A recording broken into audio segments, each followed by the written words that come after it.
Hello everyone, I hope you are doing well. I am Harshit and welcome to the channel.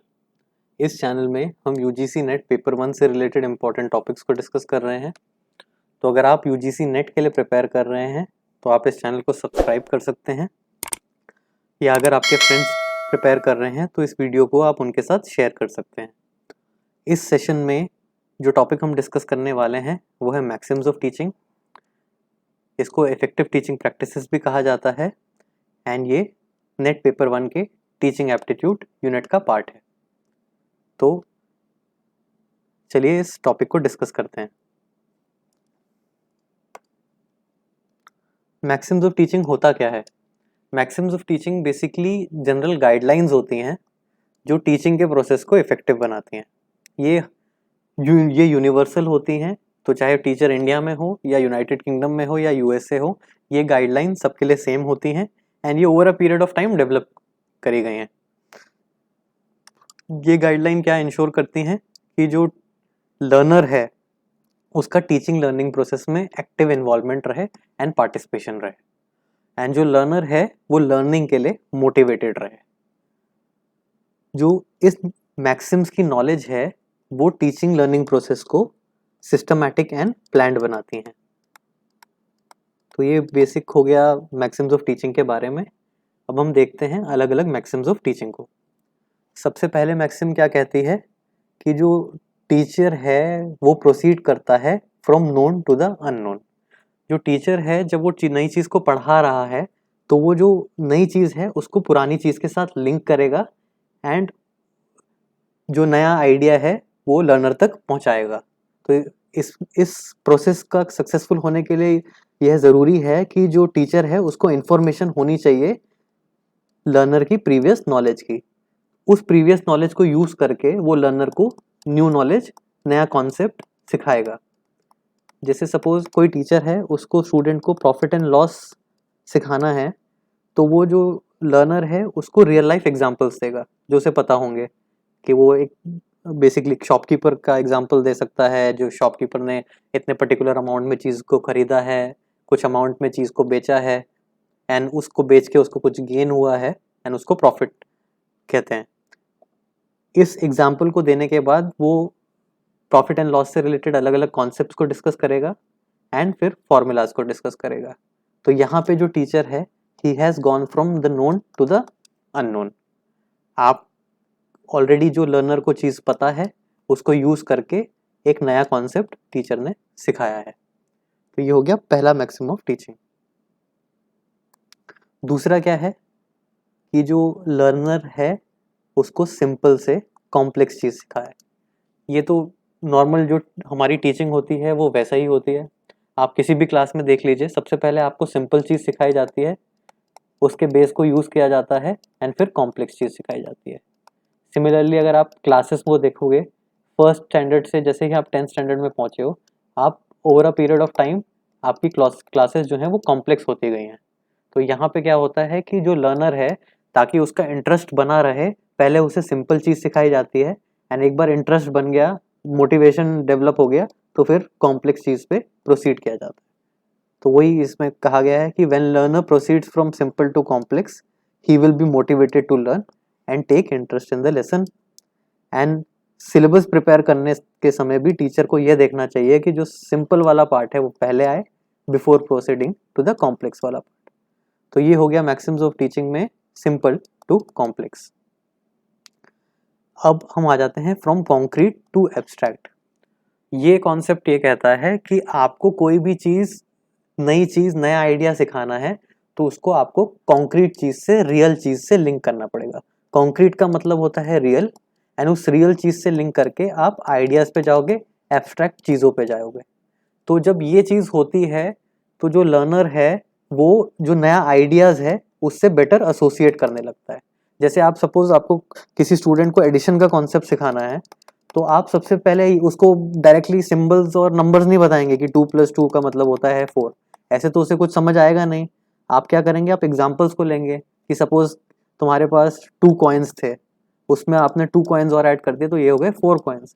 And फिर student को समझाया जाएगा कि इस चीज़ को एडिशन बोलते हैं एंड जो नंबर के सिंबल हैं फिर उससे इंट्रोड्यूस कराया जाएगा। तो जो टीचर है उसे, जो लर्नर है उसे रियल चीज़ से पहले चीज़ों को सिखाया जा रहा है एंड फिर आइडियाज़ की तरफ ले जाया जा रहा है। तो ये हो गया maxim of concrete to abstract. अब आ जाते हैं अगले मैक्सिम पे, फ्रॉम एनालिसिस टू सिंथेसिस। इसको समझने से पहले हम एनालिसिस एंड सिंथेसिस होता क्या है वो समझ लेते हैं। Analysis means breaking a problem into convenient parts, माने एक चीज़ को अलग अलग पार्ट्स में आपने डिवाइड कर दिया। एंड सिंथेसिस का मतलब है grouping of these separated parts into a complete whole, माने एक जो अलग अलग स्मॉल पार्ट्स थे उसको एक सिंगल एंटिटी का आपने पार्ट बना दिया।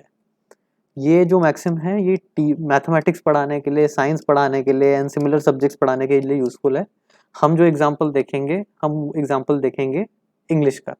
अब इंग्लिश में जब आप चीज़ों को सेंटेंस बनाना सीखते हैं तो आप डायरेक्टली सेंटेंस नहीं बनाते हैं ना, आप पहले सब्जेक्ट क्या होता है वो समझते हैं, प्रेडिकेट क्या होता है वो समझते हैं, वर्ब क्या होता है वो समझते हैं, प्रेपोजिशन समझते हैं, कनेक्टर समझते हैं एंड उन सबको कंबाइन करके आप सेंटेंस बनाते हैं। तो हम फ्रॉम आप एनालिसिस से सिंथेसिस में जा रहे हैं। पहले आपको छोटे छोटे पार्ट्स आप स्टैंड अलोन पढ़ते हैं एंड फिर आप सेंटेंस बनाना सीखते हैं। तो ये एग्जांपल हो गया फ्रॉम एनालिसिस टू सिंथेसिस का।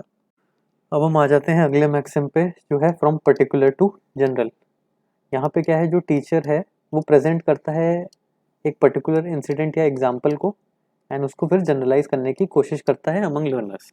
ये मैक्सिम लर्नर्स में रीजनिंग पावर डेवलप करती है एंड लर्निंग को परमानेंट बनाती है। जैसे हम इसका क्या एग्जांपल दे सकते हैं, जो न्यूटन था उसके सर पे एप्पल गिरा, वैसे ही आप अगर ऑब्जेक्ट को हवा में फेंकते हैं तो वो नीचे आता है, कोई ऑब्जेक्ट आपके हाथ से गिरता है तो वो ज़मीन पे जाता है। ये अलग अलग पर्टिकुलर एग्जाम्पल्स हो गए। एंड अब हमें ये पता है ये इसीलिए होता है क्योंकि एक ग्रेविटेशनल फोर्स है जो उन ऑब्जेक्ट्स को, जिसकी वजह से वो ऑब्जेक्ट्स नीचे गिरते हैं। तो ये this is an example of using particular cases to generalise the idea. अब आ जाते हैं हम अगली मैक्सिम पे, जो है फ्रॉम एम्पेरिकल टू रैशनल। अब देखिए एम्पेरिकल नॉलेज वो होती है जो हम महसूस कर सकते हैं, जो हमारे सेंसेस देख सकते हैं। एंड रैशनल नॉलेज का मतलब बेसिकली होता है लॉजिकल नॉलेज, जो बेसिकली कुछ आइडियाज़ होते हैं, उनको आप रैशनल नॉलेज भी कह सकते हैं। तो जो टीचिंग है वो प्रोसीड करती है फ्रॉम एम्पेरिकल टू रैशनल। यहाँ पे क्या हम एग्जांपल दे सकते हैं, हमें सपोज एक फैक्ट पता चला है कि जो वाटर है उसका बॉइलिंग पॉइंट जो है वो 100 डिग्री सेल्सियस है।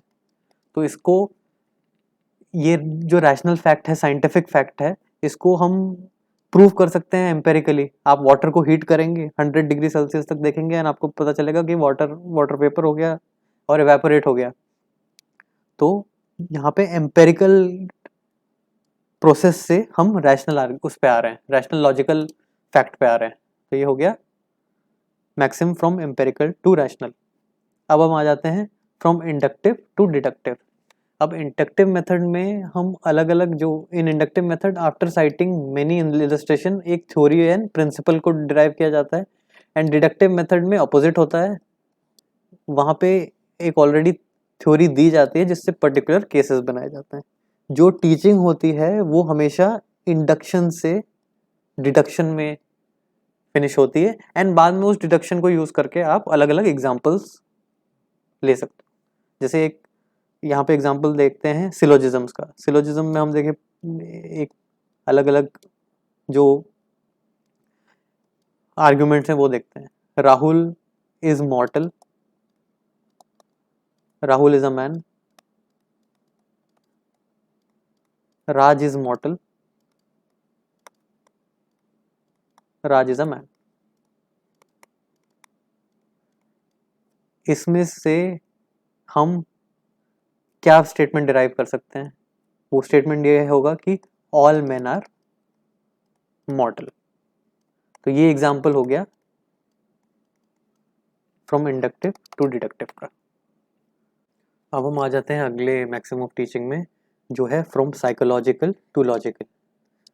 जो लॉजिकल अप्रोच होती है वो कंसर्न होती है सब्जेक्ट मैटर को एक प्री प्लान्ड सिस्टमैटिक वे में लर्न करने की। एंड जो साइकोलॉजिकल अप्रोच होती है उसमें जो लर्नर है उसके इंटरेस्ट, नीड्स, रिएक्शंस, एप्टीट्यूड्स, उन सबको ध्यान में दिया जाता है।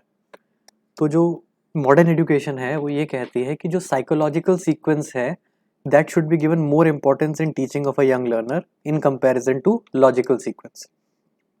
अब इसको समझते हैं एग्जाम्पल के तौर पे। जब हम कोई भी यंग लर्नर, जब चाइल्ड है, लैंग्वेज लर्न कर रहा होता है तो आइडियली उसको वोकेबलरी सीखनी चाहिए, वर्ड्स, अल्फ़ाबेट सीखने चाहिए, फिर वर्ड्स सीखने चाहिए एंड फिर सेंटेंसेस सीखने चाहिए। बट एक्चुअल प्रैक्टिस में ऐसा नहीं होता है।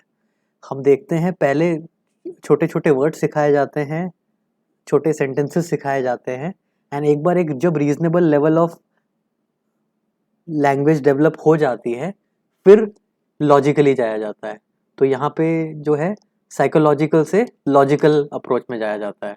पहले एक बेसिक है वो डेवलप कर दिया जाता है एंड उसके बाद लॉजिकल सीक्वेंस में जाया जाता है। पहले आपको अल्फ़ाबेट सिखाए जाते हैं, फिर वर्ड्स एंड फिर प्रॉपर सेंटेंस मेकिंग। बट सबसे पहले कुछ वर्ड्स एंड सेंटेंसेस लर्नर खुद सीखता है। तो ये हो गया from psychological to logical maxims of teaching. अगला मैक्सिम है फ्रॉम एक्चुअल टू रिप्रेजेंटेटिव। ये कहता है कि किसी चीज़ को और बेटर तरीके से लर्न कराने के लिए एक्चुअल उस ऑब्जेक्ट को देखना या दिखाना बेटर होगा लर्निंग आउटकम के लिए, एज अपोज टू उसका रिप्रेजेंटेशन दिखाना। First hand experience makes learning more vivid and efficient and then to give them representative one. माने एक्चुअली चीज़ को एक्सपीरियंस करना, विजिट करना या उसे देखना, उससे लर्निंग और विविड होती है एंड एफिशिएंट होती है एज अपोज टू उसकी फ़ोटो या वीडियो या मॉडल देखना। जो टीचर है यहाँ पे जब वो कंटेंट सेलेक्ट कर रहा होता है प्रेजेंटेशन के लिए, वो ट्राई करता है एक्चुअल चीज़ को या ऑब्जेक्ट को प्रेजेंट करना compare to improvised representation like picture, model and videos. जो एक्चुअल, जब सामने जो एक्चुअल चीज़ होती है जब वो आती है तो जो स्टूडेंट है उसमें ज़्यादा इंटरेस्ट भी होता है एंड वो मोटिवेटेड भी होता है लर्न करने के लिए एंड बाद में एक्चुअल चीज़ को दिखा के आप रिप्रेजेंटेटिव तरीके से सिखा भी सकते हो। बट पहले एक्चुअल चीज़ दिखाएंगे तो बेटर होगा as oppose to representative. Representative form आप हायर क्लासेस के लिए यूज़ कर सकते हैं, मेच्योर लर्नर्स के लिए यूज़ कर सकते हैं। बट जो यंगर जनरेशन होता है, जो यंगर क्लास होती है, उसके लिए बेटर होता है कि आप एक्चुअल ऑब्जेक्ट को दिखाएं या एक्चुअल प्लेस को विजिट करें। जैसे सपोज आप अगर हिस्टोरिकल मॉन्यूमेंट्स पढ़ा रहे हैं तो it would be better, historical monument में सपोज आप रेड फोर्ट पढ़ा रहे हैं तो इट वुड बी बेटर कि क्लास जो है रेड फोर्ट एक्चुअली जा सके एंड ना कि उसका वीडियो या फोटो देखे क्लास में। अगर एक्चुअली क्लास जाएगी तो और इंटरेस्ट लेके रेड फोर्ट के बारे में, वो हिस्टोरिकल मॉन्यूमेंट के बारे में वो पढ़ेगी। ये maxim from actual to representative में कहा गया है। अगला फिर हम आ जाते हैं फ्रॉम होल टू पार्ट। ये मैक्सिम बेस्ड है जेस्टाल्ट की थ्योरी ऑफ लर्निंग। ये जेस्टाल्ट भी हो सकता है, गेस्टाल्ट भी हो सकता है। इस थ्योरी का मेन एम्फेसिस ये है कि जो ऑब्जेक्ट हैं उनको परसीव किया जाता है एज अ होल एंड अलग अलग पार्ट्स की तरह नहीं देखा जाता है। ये थ्योरी ये मैक्सिम ये कहती है कि जो टीचिंग है उसको फ्रॉम होल टू पार्ट्स में ले जाना चाहिए। इससे जो टीचिंग है वो इफेक्टिव भी होती है एंड मोटिवेटिंग भी रहती है। जैसे सपोज आपको फ्लावर जो है उसके पार्ट्स के बारे में पढ़ना है तो आप पहले डायरेक्टली उसके पार्ट्स पे नहीं जाएंगे। आप फ्लावर दिखता कैसे है वो देखेंगे, कहाँ पाया जाता है, उसके ऑल अलग अलग फोटोज देखेंगे एंड फिर आप उसके पार्ट्स में जाएंगे। तो यहाँ पे पहले आप फ्लावर को एज अ होल देखेंगे एंड फिर उसके पार्ट्स पे आप जाते हैं। ये हो गई 10th maxim from whole to parts. फिर फाइनली हम आते हैं फ्रॉम इनडेफिनिट टू डेफिनिट। यहाँ पे क्या होता है, जो जब कोई लर्नर कोई नई चीज़ सीखता है तो उसके जो कॉन्सेप्ट्स हैं वो बड़े वेग होते हैं। वो टीचर से डाउट्स पूछता है, टीचर उसकी डाउट क्लियर करता है, पिक्चर्स दिखाता है, ऑब्जेक्ट्स को दिखाता है, अलग अलग डिवाइसेस और सोर्सेज को यूज़ करता है एंड जो उसके आइडियाज़ हैं, जो उसके डाउट्स हैं, क्लैरिफाई करता है। तो यहाँ पे आप पहले इनडेफिनिट में में होते हैं जब आप चीज़ों को नया लर्न करते हैं फिर आप डेफिनेट आइडिया में जाते हैं। तो यहाँ पे जो टीचर है, teacher helps the learner to transform indefinite knowledge to definite one and help clarify the doubt of the learner. When a learner learn something for the first time, ideas remain vague in the mind. जब पहली बार learner कुछ सीखता है तो उसको पहली बार में एक वेग आइडिया आता है, एकदम से वो सब कुछ ग्रास्प नहीं कर लेता है, एकदम से वो सब कुछ समझ नहीं जाता है। तो वो जो वेग आइडिया होता है, वो उस वेग आइडिया को क्लियर करने के लिए पिक्चर्स का इस्तेमाल करता है, अलग अलग टीचिंग एड्स का इस्तेमाल करता है, एक्चुअल ऑब्जेक्ट को देखता है, उसके डायग्राम्स को देखता है, अलग अलग डिजिटल रिकॉर्डिंग्स को देखता है, एंड फिर उसके जो आइडिया है वो क्लेरिफाई हो जाते हैं एंड वो इनडेफिनेट नॉलेज से डेफिनेट नॉलेज पे चला जाता है। तो आज हमने कवर कर लिया मैक्सिम्स ऑफ टीचिंग को। अगर आपको ये सेशन अच्छा लगा है तो आप इस वीडियो को लाइक कर सकते हैं। अगर ये सेशन आपको यूज़फुल लगा था तो आप इसको अपने फ्रेंड्स के साथ शेयर कर सकते हैं, एंड ताकि आप आगे के लेक्चर्स को ना मिस करें आप इस चैनल को सब्सक्राइब कर सकते हैं। अगर आपको कोई डाउट है किसी टॉपिक में तो आप हमें कमेंट सेक्शन में बता सकते हैं, हम आपको हेल्प करने की कोशिश करेंगे। तो होप करता हूँ आपसे फिर से मुलाकात होगी। Until then, thank you.